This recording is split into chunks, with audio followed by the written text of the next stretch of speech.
The patients with Hunter syndrome have a diminished or absent enzyme level. And because of that, they have multi-organ and damage to the brain. AGT-182 is an antibody which is engineered to have the missing enzyme, just much like elaprase, attached to the carbohydrate to the end of the antibody.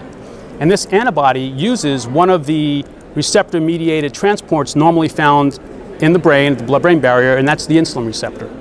So the antibody essentially attaches to the insulin receptor, and the insulin receptor, because insulin and glucose are needed in the brain, the insulin receptor transports the antibody with the enzyme attached through the blood-brain barrier into the neuron, through the neuron into the interstitial space, and it gets triaged to the enzyme gets triaged to the lysosome, thereby treating both the CNS and the peripheral tissues. In the periphery, there's insulin receptors everywhere, including bone, liver, and we also have mannose-6-phosphate. We probably utilize that receptor to triage to the lysosome.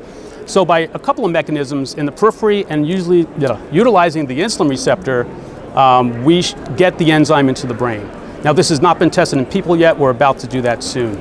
Similarly, for AGT-181, that's our Hurler disease replacement enzyme. That uses the same antibody platform and will get into the brain and the tissues similar to the 182 for Hunter. So we have active clinical candidates for both Hunter and Hurler disease, and they're both heading towards the clinic shortly.